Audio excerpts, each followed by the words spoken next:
probably heard of the 95-5 rule, right? At any one given time, only 5% of your total addressable market is in market, buying mode, looking for a solution like yours. That's when SEO is at its absolute peak. And this is all about understanding who's your dream client, what's the expensive problem that they have, what industries do they reside in. The first thing you would do is probably create these competitor pages, direct comparison, and alternative listicle. And if you can build a systematic process for doing that, you can get a steady amount of features, and then you can start getting visibility on LLMs. But not only that, it's going to give you a sick boost in Google. How to get quick wins in SEO to drive measurable results in 90 days.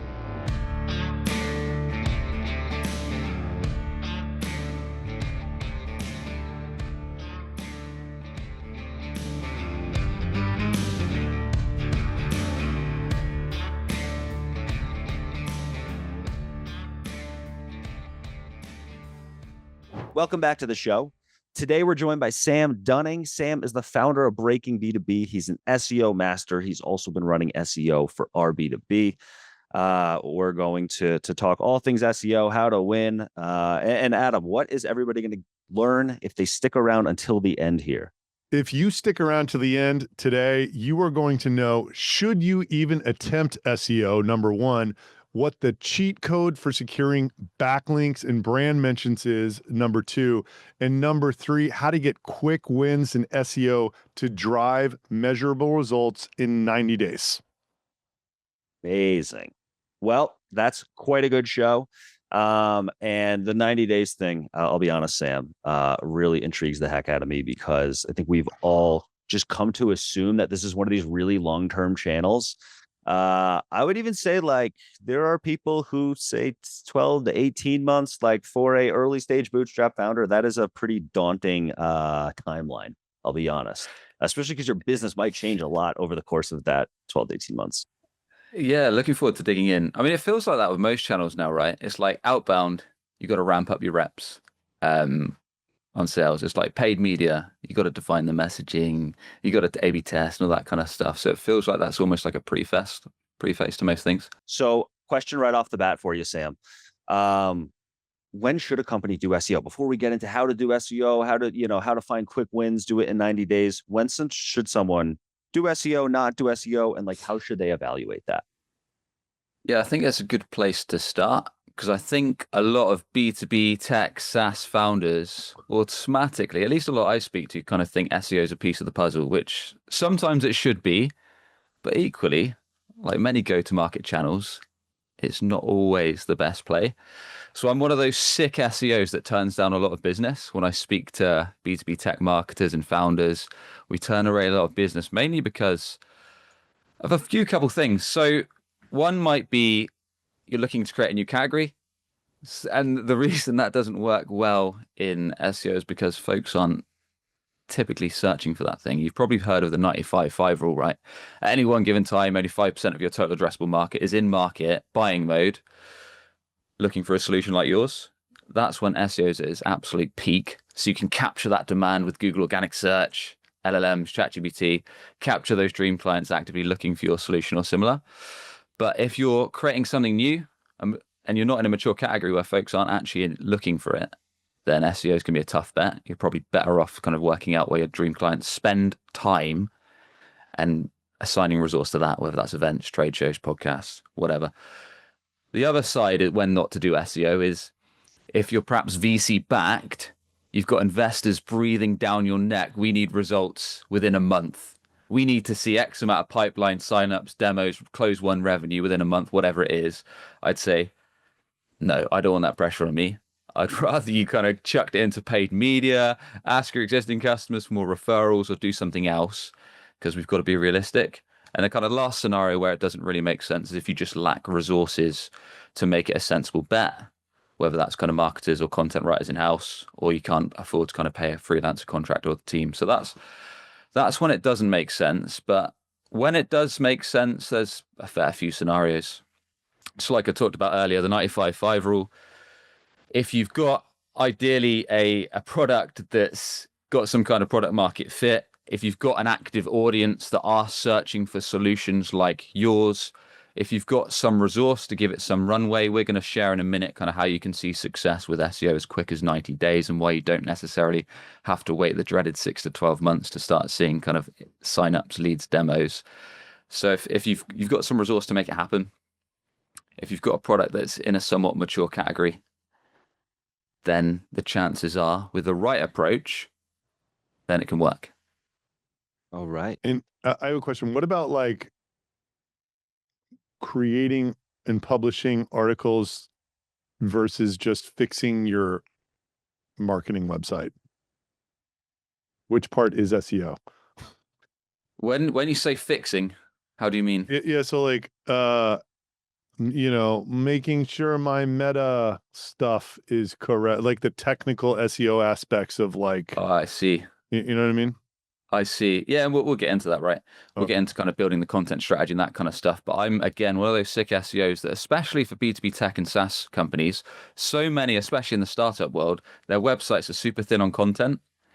And then I'll see like SEO agencies pump out these 100-page technical reports. And I'll say, look, most technical SEO is absolute BS until you get to kind of heavy sites with thousands of pages.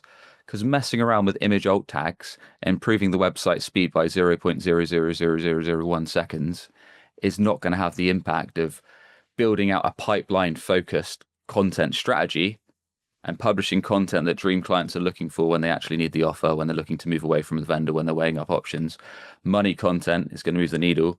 Messing around with image alt tags isn't, but there is some light technical SEO you need to do, which we can talk about. Sam, the industry standard for SEO. I think anybody who's talked to an SEO agency here before has heard this like 12. I've heard as much as 18 months as my time frame that I should give to evaluate SEO. Frankly, when I think of that, I'm like, well, you want guaranteed 12 to 18 months of business, and Who doesn't love a retainer? yeah, that's kind of, I mean, I'm just being honest here. So you, on the other hand, look at this like 90-day sort of win window to really assess if you should extend your experiment and all those things. So one, what is that fundamental flaw in that 12-month timeline? Why do we keep hearing that? I think it's almost like a safety net. And I think it's not just SEO these days. Like I'm hearing kind of similar timelines of ramping up outbound sales. I'm hearing several months for paid media and various other things. But I think sometimes, yeah, it's to get a fat retainer. I mean, what business owner doesn't want a fat retainer? But I think it's also like a safety net. And I think it's almost like an automated response. Okay, it's going to take 12 months. It's going to take 18 months to see impact. But let me be clear. I mean, some aspects of SEO, especially in kind of really mature competitive landscapes, there will be angles of the SEO before the SEO is tuning in faint and say, Sam's talking BS. There will be some things that will take 12 months, perhaps longer. But like many things, there's nearly always quick wins, which we'll dive into. Going after underserved markets, go after competitors. We're going to dive into the specific strategies in a sec. But there are kind of quick wins, which, when done strategically, can drive inbounds as fast as 90 days. Well, let's get into those quick wins. So like, I know your first step in your framework. So folks, we're going to go through Sam's 7-step playbook for this 90-day sort of SEO win. We will share that playbook with you as well. But your first step is this idea of start where we win already, right? So how does a founder sort of like accurately determine like where they're winning already and where they can apply that? Where do you find your quick wins? Yeah, so I'm a big fan of going after money niches. So, and I've learned the hard way through past agencies, past businesses, like trying to sell anything to anyone, right? Hence why we eventually moved into targeting B2B SaaS companies with our SEO agency at Breaking B2B. So this is all about understanding who's your dream client, what's the expensive problem that they have, what industries do they reside in, what competitors they evaluate. The best way to show you this is by showing you kind of my money keyword matrix. Seasoned SEOs will think this is child's play. Folks new to it will think, what the heck is going on? So let's fire this up swiftly here. So hopefully you can see this kind of crazy Excel spreadsheet, Google Sheet thing. So the example that I've got here is, if you're watching we're just doing it as an example for a proposal software SaaS. So we work with a client called Proposify that basically helps sales teams build awesome proposals really quick. Right.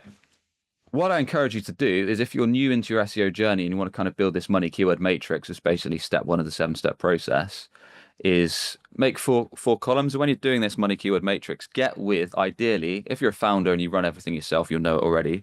If not, get with your sales and your customer success team.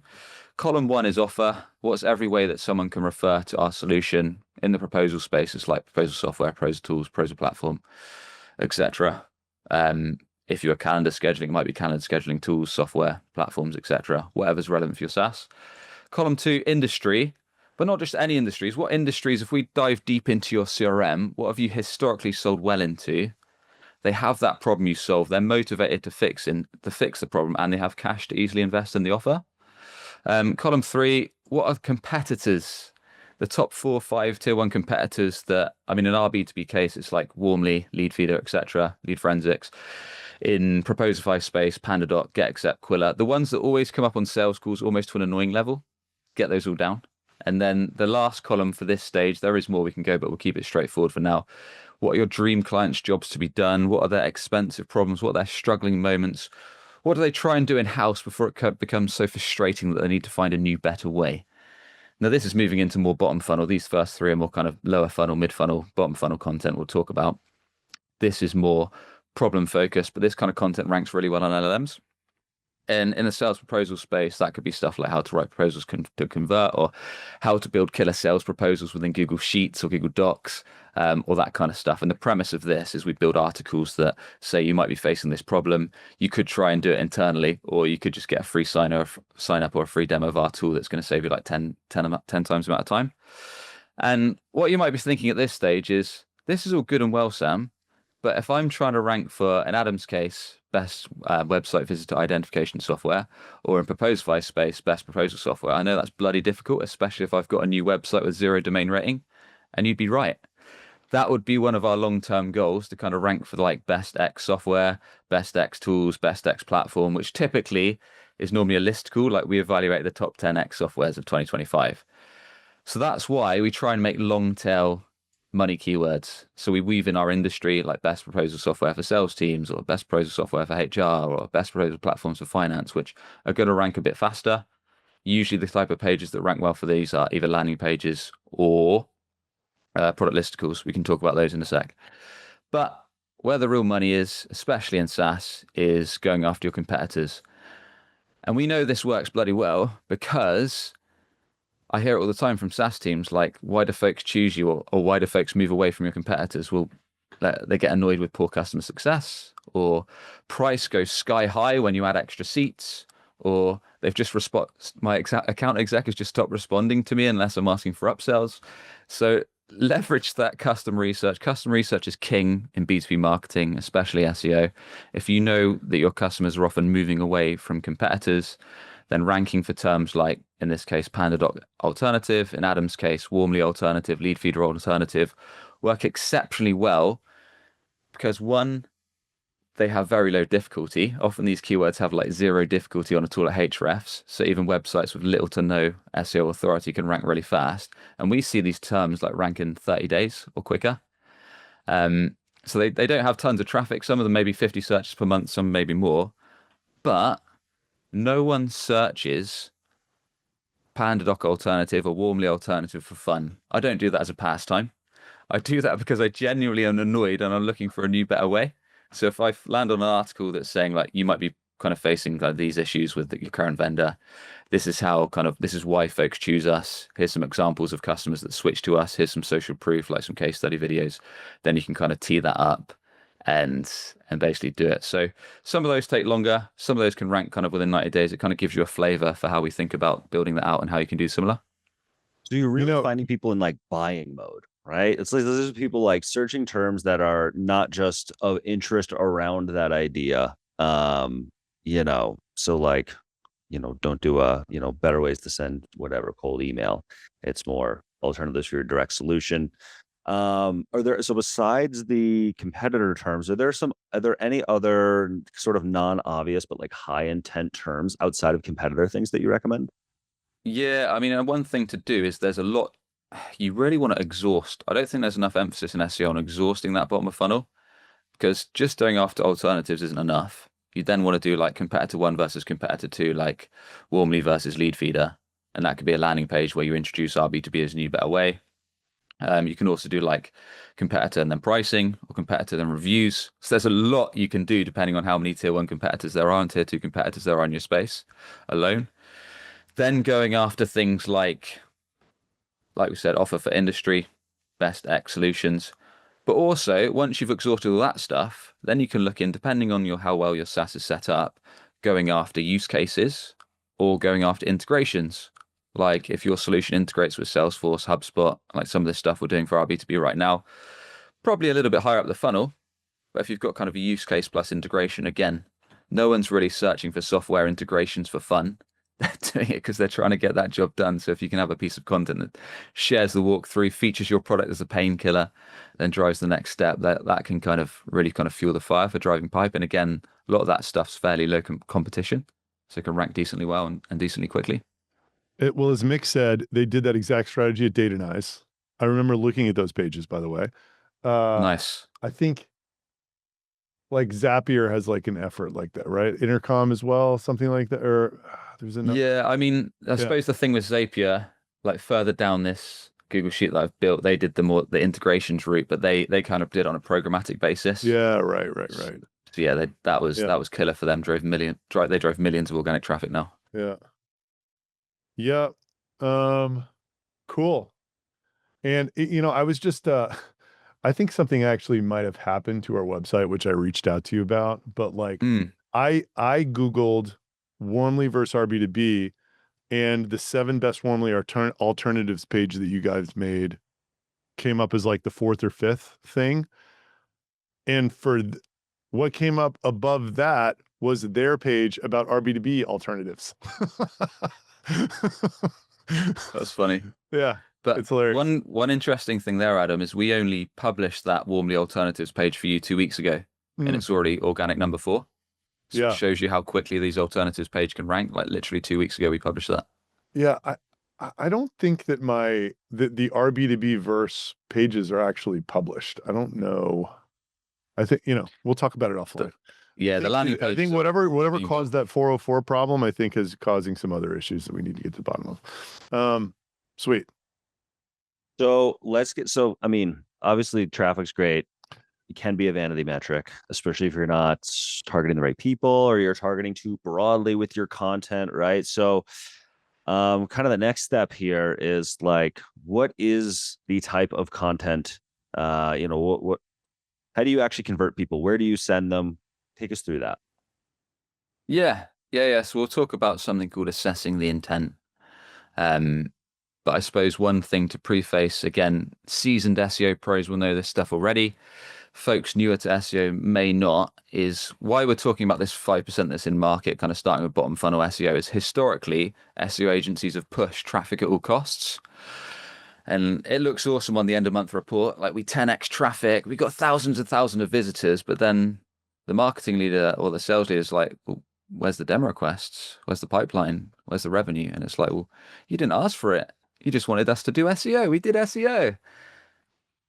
And that thus ends thy agency retainer. So, and the other thing is that things like AI overviews, LLMs have just blown top of funnel content out of the mix, really. So your classic, like, what is a KPI, how to build a website, these simple, like, surface level how to and what is terms are just getting wiped out by instant answers on AI overviews and similar. And let's be honest, if you're selling a like complex B2B piece of software, folks are probably not really searching that kind of stuff. They might be searching complex, like how to specific expensive problems, but not like surface level stuff.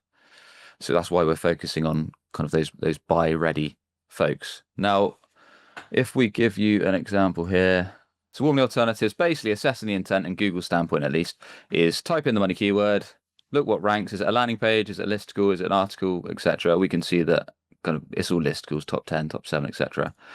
So we built out this page. Usually if I'm doing this, like you heard me earlier say kind of most technical SEO is BS until you get to thousands of pages.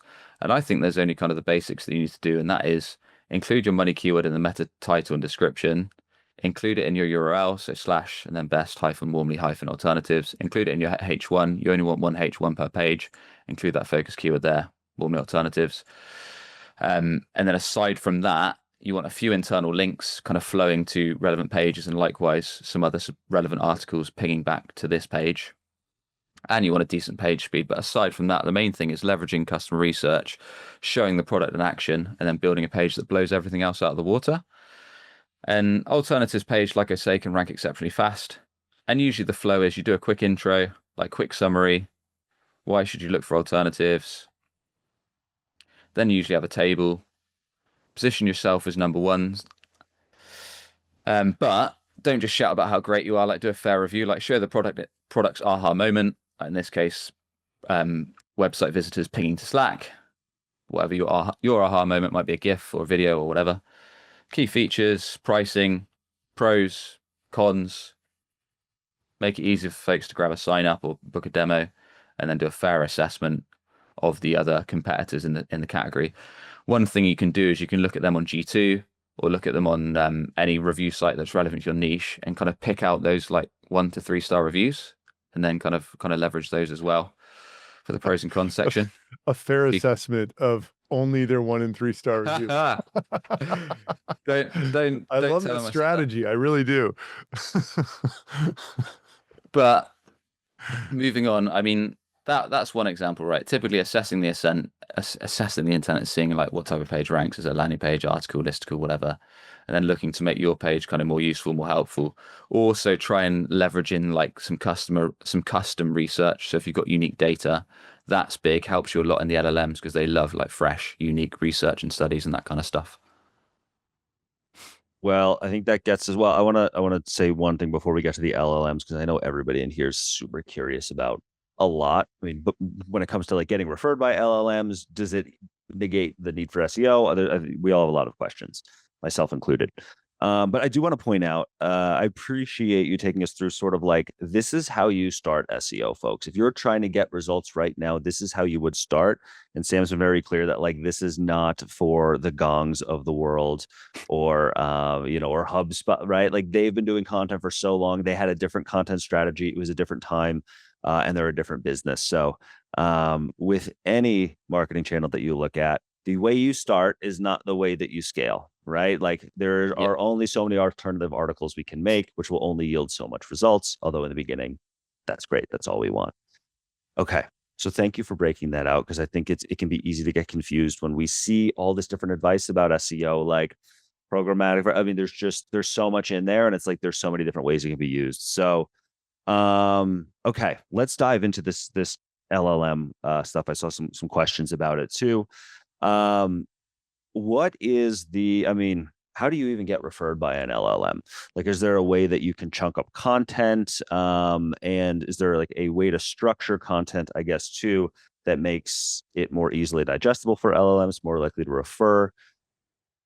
Take us through that world. Yeah. Yeah, let's chuck some context in there first. So I think we're at a funny time. Like, it's, in my opinion, one of the biggest shakeups in SEO in like the last 10 years. But it's funny that every marketer or founder that joins a call with me pretty much starts that discovery call like, we need to get LLM visibility. And I'll be like, well, let's take a step back. Are your dream clients always using LLMs like ChatGPT if they need to find a solution? Because it's not always the case. Some will use that as part of the journey, but oftentimes they'll go back to Google. I mean, a few months back, Spark, Toro, and Datos did that study where it showed like AI tools still only get 2 to 3% of market share. Google is still the beast when it comes to search. It's still like a capture demand king. So don't completely disregard Google. But luckily for us, showing up in LLMs really is just good bottom of funnel pipeline focused SEO with an emphasis, I'd say, on digital PR and ecosystem B2B marketing. So, I mean, the difference is this, like before, when someone does a Google search, like if a CMO wanted some proposal software, they might search best proposal software on Google. Whereas now on an LLM, they might go, I'm a CMO of this company. I have X amount of sales reps. I need a proposal software that does X, Y, Z with these features. I'm struggling with these pain points and I need it within this budget. Show me the top 5 options. Way more complex, way more detailed, way more depth to it. But the good thing is that getting featured in LLMs can be done reasonably quickly. Now, the funny thing is, a lot of folks say, Sam, what's the quickest way to get my brand mentioned in LLMs when like dream clients are searching for stuff around what we do and looking for our solution or comparing options or weighing up options or trying to get in the shortlist? I'll say it's easy. Just build a brand 15 years ago. But many of us don't have 15 years. So what's working super well now is one, doing everything we just talked about, classic SEO, working out your money keywords, working out all the industries you serve, the use cases, the competitor pages.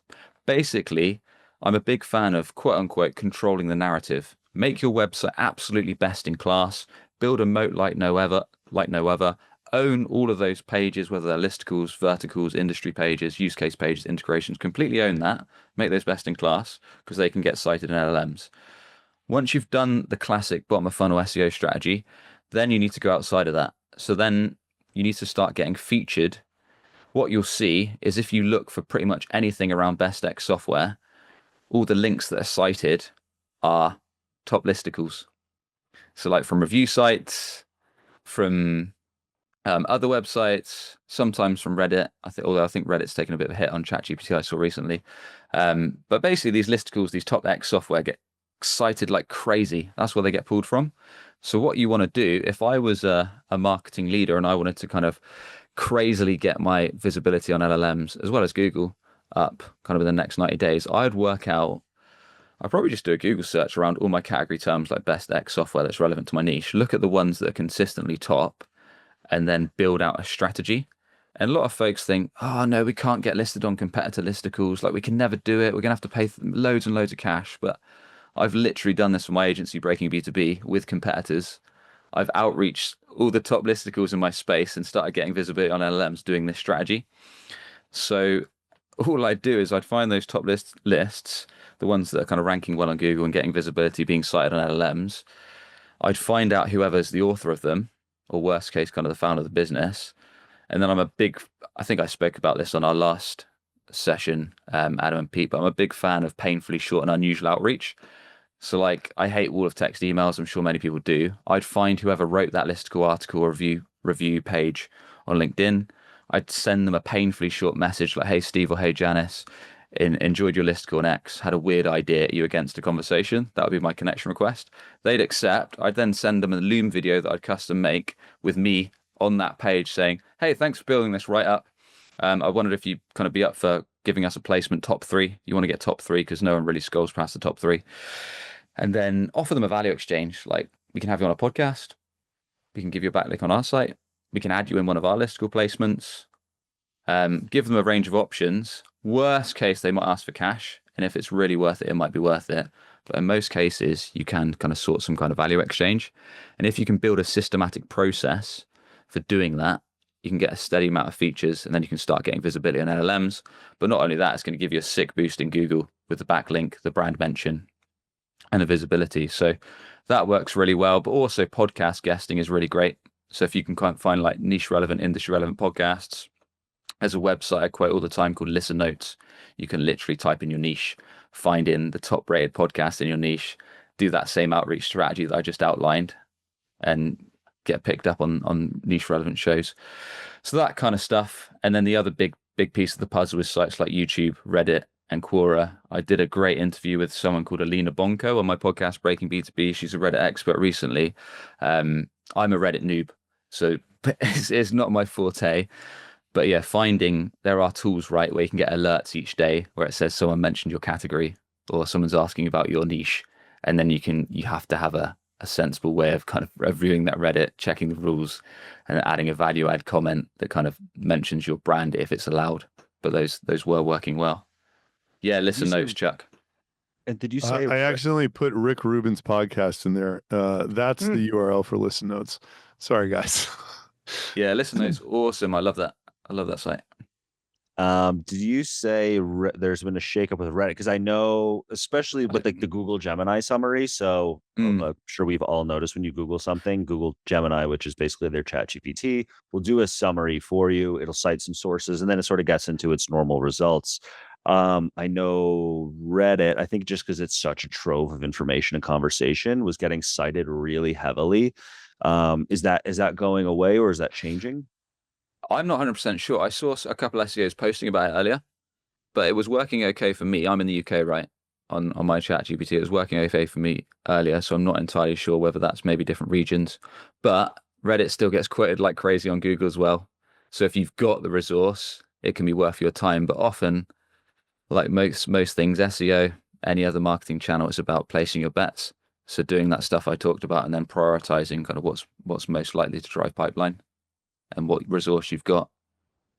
So Sam, just to recap this at this point, sounds like the first thing you would do is probably create these competitor pages, direct comparison and alternative listicle, right? Yeah. Basically, yeah, if you're a B2B SaaS, then yeah, do that money keyword matrix we talked about. Then probably your quickest win. Chances are a lot of folks here are going to have low domain rating.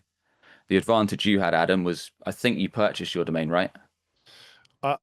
No, but I just got an unbelievable amount of traffic from LinkedIn over so a year. Yeah, crazy. It just went from nothing to I think it's 64.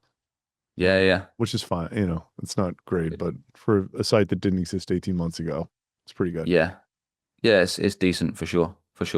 So yeah, that's it. So do that money keyword matrix. Chances are alternative competitor keyword, competitor one versus competitor two, those kind of things are going to rank well because they're low difficulty. Yeah. And then what we haven't talked about is when you get to more competitive stuff like best X software and trying to rank that on your own site, not external sites, that's when you're going to need like backlinks. And we talked about getting featured on external listicles. That's one way to get backlinks plus brand mentions. Guesting on podcasts, really powerful way to earn backlinks. An awesome way, which is actually something we need to look at for you, Adam. I'll show the audience. This is a sick way to build backlinks. If you've got someone on your team, most of us do, like in our B2B case, it's Adam. But if you've got a founder, a revenue leader, an exec that does a lot of press, a lot of podcast appearances, interviews, that kind of stuff. If I show you here, you literally go onto their LinkedIn page, grab their LinkedIn profile. So I'm on Hrefs now. I've copied and pasted. I don't want Sam Dunning. I want Adam. Copy and paste as LinkedIn. Go to the backlinks tab. Then I can filter it if it loads by top domain rating. And then I can look. There'll be some random ones, right? But there'll also be some good ones. What have we got here? BuzzFeed, iHeart. We're basically going through until eventually we can find something decent, which there will be plenty. Make it happen Mondays, John Barrows, what a legend. So basically, yeah. Mix max. So yeah, there'll be that. We've got some here like how non-scalable tactics. So we can see, for example, this article is linked to Adam's LinkedIn, but we check the article and they may not have given Adam a backlink. So in this case, we might want a backlink for visitor identification software, RB2B, and then direct that to the homepage because that's one of the money terms we're going after. In your case, you'll have a money keyword for money page. So basically, plug and play your exec's LinkedIn profile into Hrefs, look at all the backlinks, filter it by domain rating, check the ones that are niche relevant, compile a table of the ones that you want to go after, and then do that weird outreach strategy I outlined and start getting backlinks from these folks that they've already got your LinkedIn there. They just need to make a small tweak and you've got like a really solid backlink from a really sick site. Yeah, that's great. Okay, well, so step one would be the competitor pages. Step two would be creating, and like, I'm just trying to envision like a founder. You could spend 10 minutes a day on backlink outreach. And over 6 months, that's going to really help you, right? It's going to help you. I'd say content will probably move the needle a bit more at the start. Yeah. And then, yeah, do some link building once you've got those money pages published. Right. Sweet. Yeah, I mean, that trick for anyone who has, you know, a big LinkedIn presence is totally money. Like, that's amazing. Yeah. Get the backlink back to the site. Yeah. Most mature SaaS sleep on that. Also, while in the beginning we were talking about when should someone do SEO, not do SEO, you had brought up Ahrefs. So I mean, for somebody who, let's say after this show ends, is like, okay, I want to see traffic, just kind of like the landscape of me getting traction through SEO and sort of what that looks like. Do you recommend going to Ahrefs and just kind of doing a research project? I'm a bit biased because I've done content and stuff with Ahrefs. In fact, their book's just over there. But and Tim Sulo, like their CMO, is a legend. I think Adam's interviewed him and stuff and been on their show. Good guy. I just don't know that much about SEMrush. So Ahrefs is a good tool. They actually have a free version, I think. I think they've still got Ahrefs Webmaster Tools. So I think you can still add one site for free and do some basic stuff on that. So You can do some basic stuff on the free. There's also like a starter plan. By the way, I have no affiliation with Ahrefs. I've used a few tools. I love Ahrefs, and I just think it's a great. I think people could hop off of this show, go straight to Ahrefs, and in 20 minutes get a really good understanding of like what the SEO landscape looks like for them specifically. It'll show you the volume of keywords, of certain keywords, short and long tail. It'll show you the difficulty to rank for them, all of that good stuff. So, but yeah, I'm with you on Ahrefs. I don't have the bias you do, but so mine's just an organic referral too. I have no affiliation. Yeah. Okay. Anthony's just asked a question. He's asked about videos, and that's a really good question, Anthony. They are actually really nice.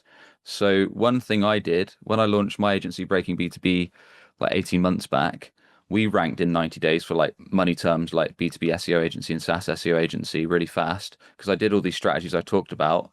But I was also on our landing pages embedding relevant YouTube videos, like walkthrough guides on a specific topic. And for some reason, Google seems to give an uptick if you've got a relevant YouTube video embedded on the page. And not only that, but it can get you an extra bit of click-through rate because sometimes in the search engine results page, it shows a little thumbnail next to your listing. Not only that, you can take up more real estate. So you can be sometimes on Google search results, you have the video lit section and then you have the organic section. So that's a really good question. Yeah, well, let's move forward into kind of there's the step 6. I know you talked about a little bit this idea of controlling the narrative. Can you elaborate a bit on what you mean by that? And yeah, so I think a big part of, like I say, LLMs work really well if you can get your brand mentioned consistently on reputable sites that are relevant to your industry and niche or where your community is hanging out. Hence why we talked about like the listicles, Reddit, YouTube, Quora, etc., and kind of reverse engineering that.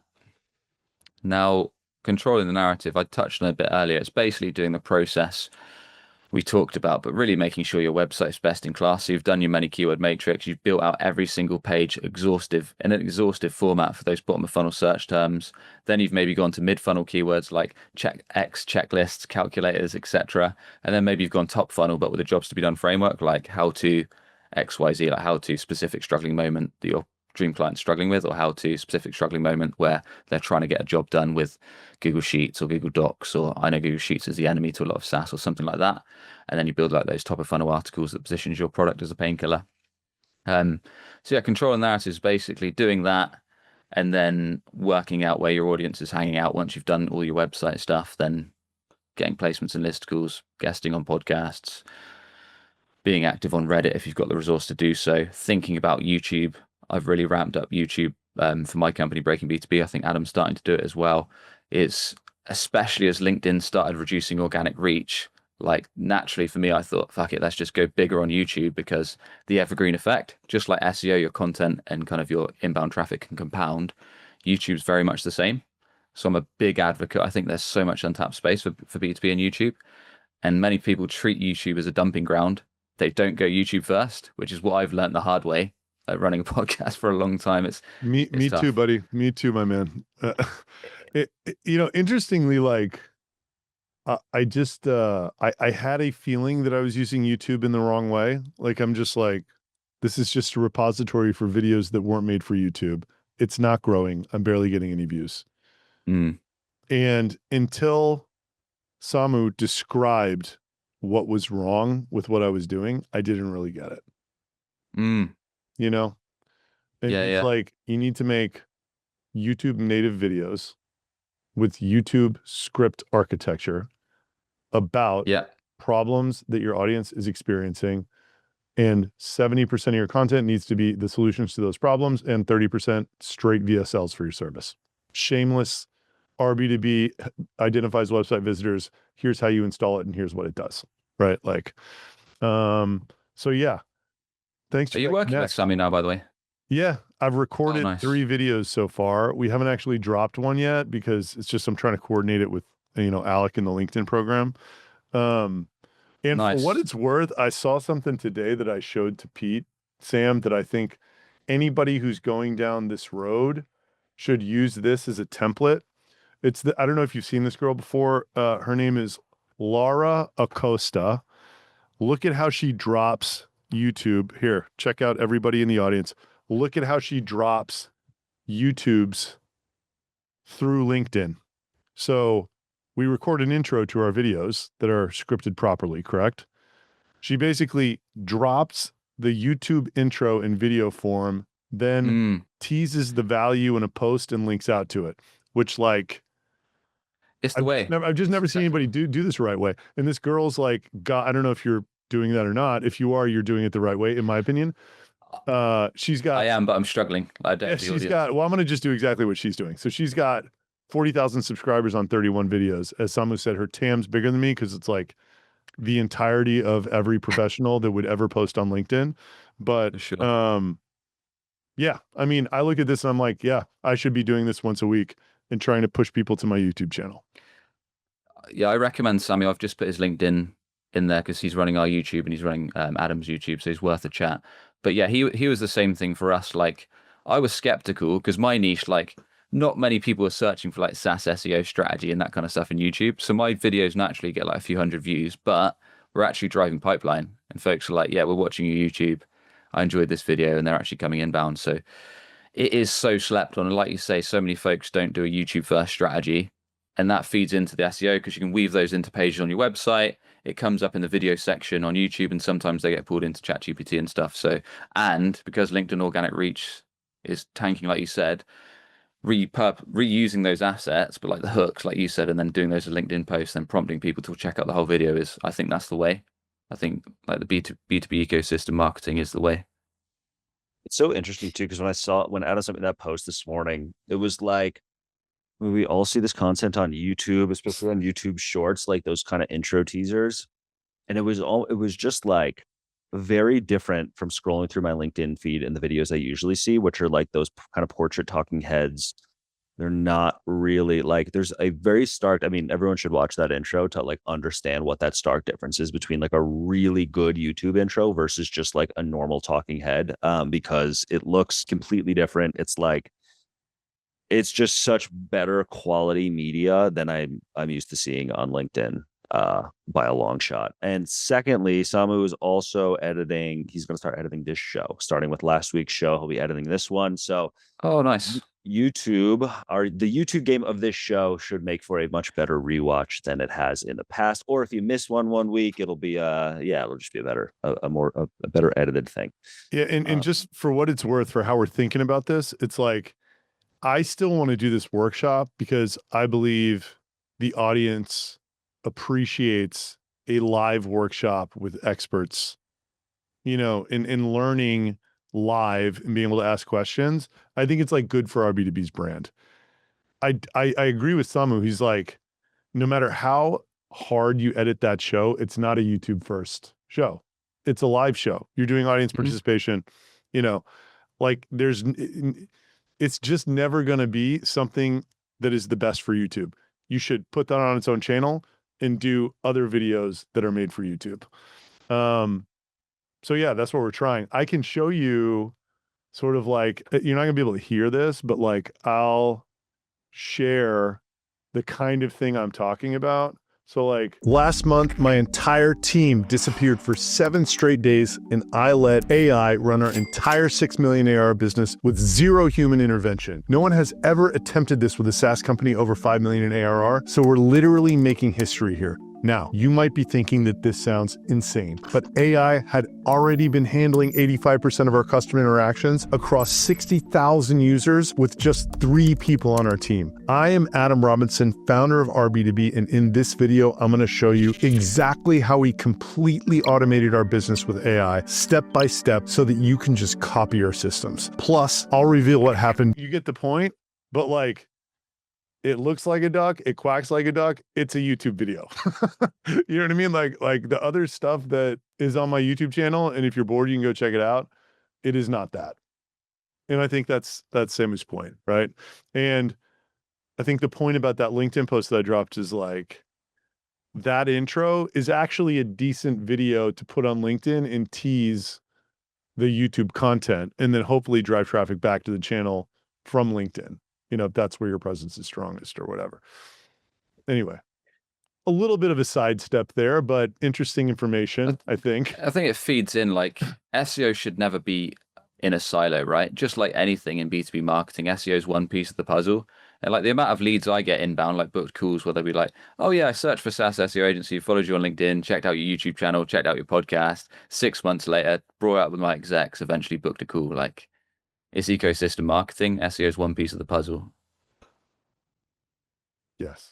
I also think whenever you're doing any type of content, really think about the medium by which you're distributing it. So like, if you were to send something in an email versus writing a blog post versus posting it on LinkedIn, like you're going to tell that story 3 different ways because the audience is expecting it to be told in 3 different ways. The same way that you would, if you were to tell a story to your best friend versus your parents versus your whatever, your boss, like you're going to tell that story in 3 different ways. You're going to be more cautious to one, you're going to be more, joking, and the way that translates to sort of this type of content is like formatting. I mean, look at Adam's, LinkedIn posts, or anyone who's big on LinkedIn.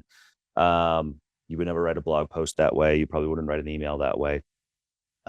It's all about writing a great hook and sort of like just having clear guides to line them down the content. And it's the same thing with the video, right? It's like, that's it's the same thing for like this live content versus reported. Like it's just 2 different things. So you got to be really, really focused on the medium by which you're distributing and what already takes off there. Yeah. Can we do, before we leave, can you do like a quick 60 seconds on Twitter versus YouTube versus LinkedIn for B2B people? I'll give my take. I would love to hear yours, Sam. So like, I think I heard this on a podcast yesterday. It's like, since Elon bought Twitter, the importance of business has kind of gone down. There's like an AI and a crypto thing that like has still amplified, but like, I don't see anyone making content like we're making who didn't have hundreds of thousands of followers 5 years ago, besides Cluely, which is not content that we're making. Cluely is like a spectacle, right? It's like they're doing pranks in order to get people to use their B2B tool. I'm not seeing anybody rip on that platform. However, if I look at Instantly's YouTube as a great example, I guarantee you that's driving leads for them. Every video is getting thousands of views. It is super, super, super niche down and on topic for lead gen. A third of it is just whorish videos about their own tool. And I think they're crushing it. And so like, that's what that's my goal for a year from now, right? Like, have a channel that looks like that. Do you have a take on channels? Yeah, I can't speak too much to Twitter because I've never really used it properly. I've only used LinkedIn as my main like social media. But I basically thought the shift like a year ago. That's basically why I hired Samu. Like he outreached to me and I was like, the timing's literally perfect because this was on my mind. Like I'm getting less demos inbound from LinkedIn. So now I'm basically the main call to action. My LinkedIn post is driving people to my podcast, Breaking B2 Podcast and Breaking B2B YouTube. So I can build up that audience there and kind of replay and kind of keep that ecosystem flowing. So I'm thinking about it in similar ways. Yeah. And by the way, I think it's that was the whole Chris Walker playbook, who I just had lunch with, by the way. Big LinkedIn reach, funnel everybody to the podcast, parasocial relationship created between talking head videos on LinkedIn, which don't work as well anymore as they did for him, and listening to him for hours on the podcast, all funnels down to inbound to the agency. That was like his whole play. Am I allowed to ask a controversial question? Yeah. You got 1 minute. What's Chris's new business about? Clark Barron has a very strong opinion. I'll drop. I know, I saw it. I saw that. Wait, I have not seen that, so that's where I'm going to. Dude, if you do nothing else today, please read this post. It is absolutely. I saw that. I don't think I've ever seen anything like it on LinkedIn before. So, Sam, where can people find you? Thank you very much for all this incredibly valuable information today. Yeah, appreciate it. 3 main ways. One, Sam Dunning on LinkedIn. I share daily ramblings on how you can win at SaaS SEO. The second is the podcast, Breaking B2B. Check it out on YouTube, Apple, Spotify. Or if you're tired of seeing competitors above you in Google organic search or LLMs and want to start driving pipeline through SEO, we might be able to help. It's breakingb2b.com.